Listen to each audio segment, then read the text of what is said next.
Hello, Kurt Jackson here, retirement income strategist with KJ Financial in Liberty, Missouri, and I'm kind of trying to start a new thing. I'm always trying to get information out to people. So what I thought I would do is kind of try to do almost a live like show. I'm going to try to do it once a week. We'll see how it works out. I'm trying to do it for the next several months.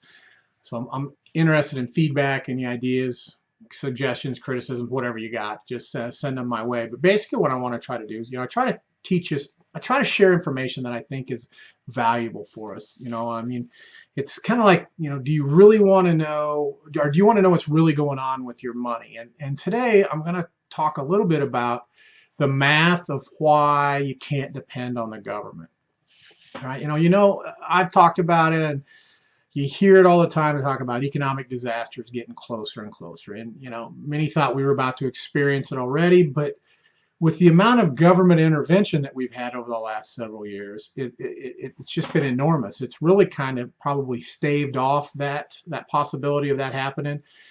And here's a couple ways that Washington and Wall Street end up tricking us. And if you don't understand what I'm going to share with you, it can really open yourself up to financial disaster. So let's start with all the building that's going on. We hear how well real estate's doing, and I'm not necessarily talking about residential here. I'm talking more about commercial, but you see new things going up all the time. And it makes it look like the economy's doing really well, doesn't it? I mean, it wouldn't be building new buildings and trying to increase the business if the economy wasn't going well. But let me ask you this. If you could borrow money basically at zero interest, how much would you borrow?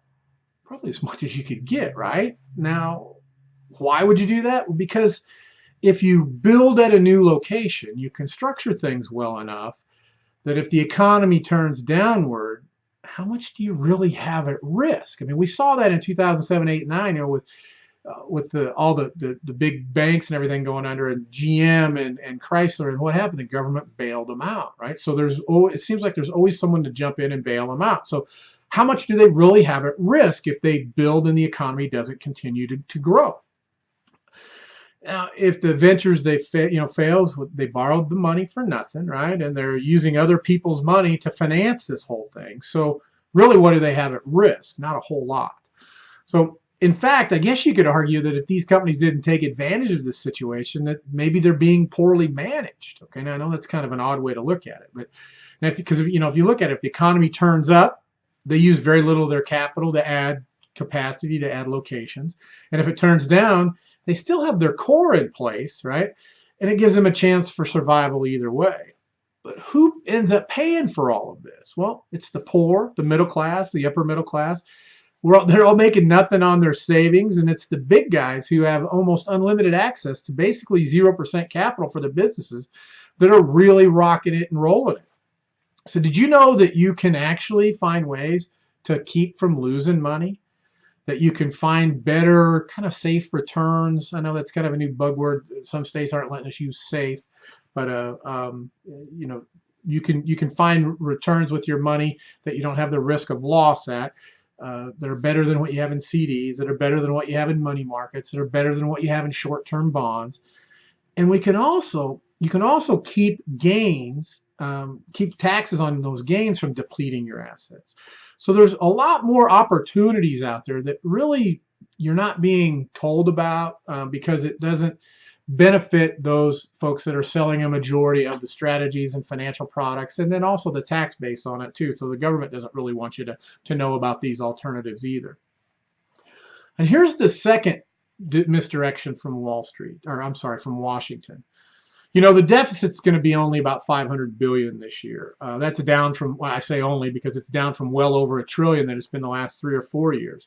Next year, it's going to be lower. In 2015, it'll be lower. They're planning on it being lower in 2016, even lower in 2017. In 2018, they're thinking it's going to be only about $200 billion. Can you believe only in $200 billion as a deficit in the same sentence? What's going to happen is politicians from both sides of the aisle are going to claim that their policies are what did this deficit, what drove this deficit reduction. They'll even declare that we should take on more spending because of the tremendous improvement in the finances of our economy.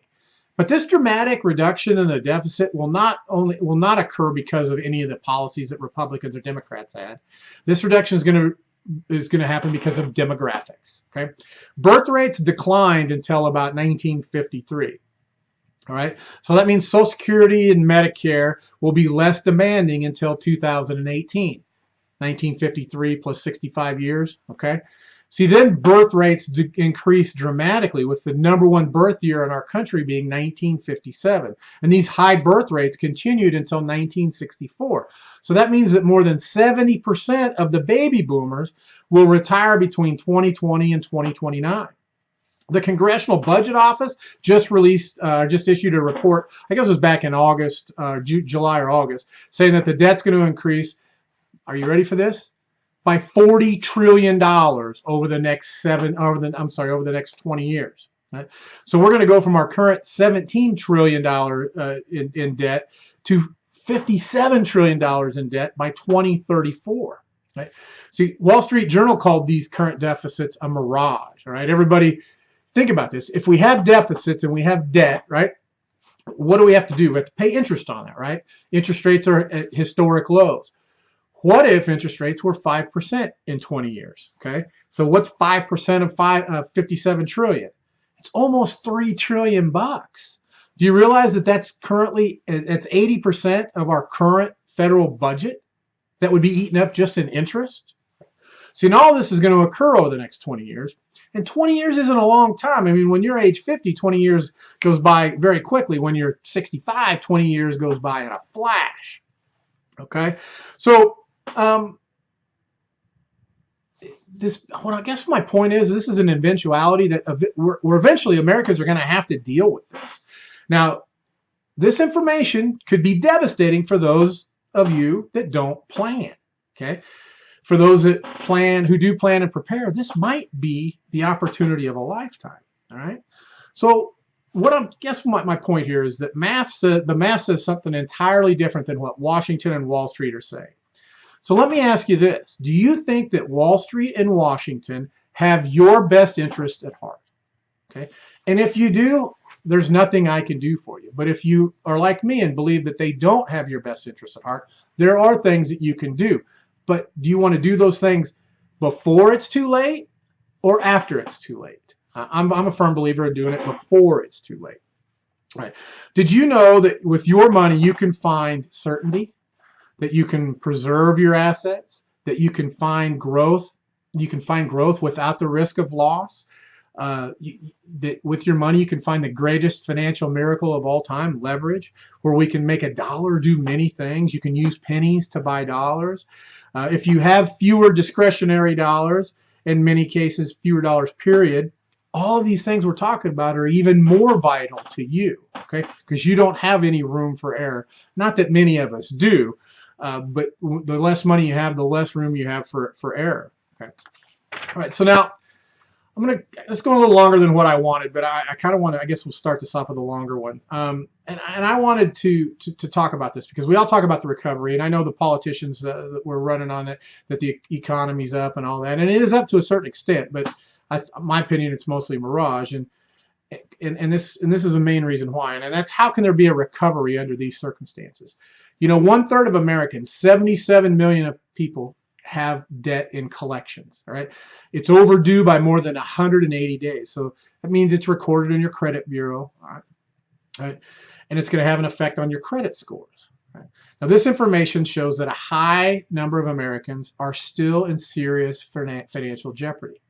Now, why does that matter to you? If you've got money and you've never defaulted on a debt, you've never missed a payment, well, let me ask you this. Do you think that the government is going to let these people that are struggling starve or live without shelter or live without health care?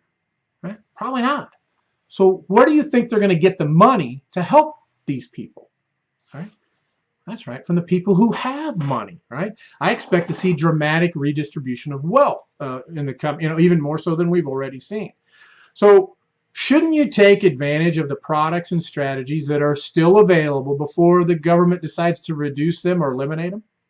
I mean, are you okay with sharing most of what you've worked your whole life for with with Washington, with nursing homes, with hospitals, before it ever reaches your family?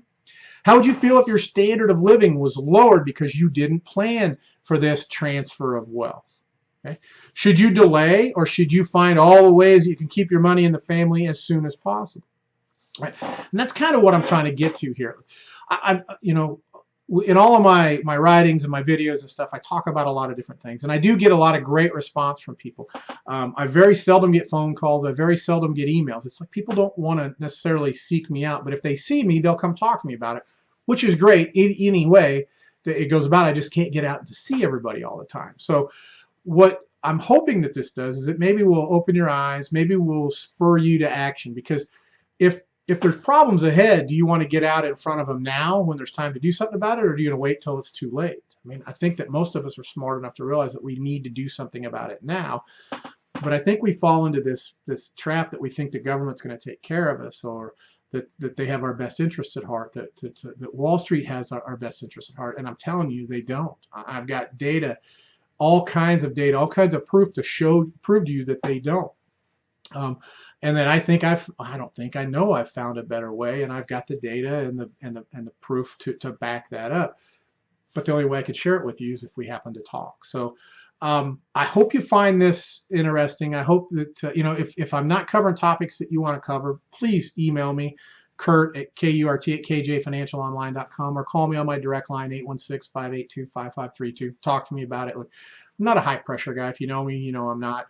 What I try to do is just share the reasons why I look at things differently, see if they're in line with what you're thinking, and if you like what we do, then we make different moves and we do some things that to put you in a much better position. But the key is you can't wait. I mean, the longer you wait, the less you're going to have. The sooner you do it, the more you'll have, the better off you'll be. So if you like what you see here, please share. This is information that everybody should know.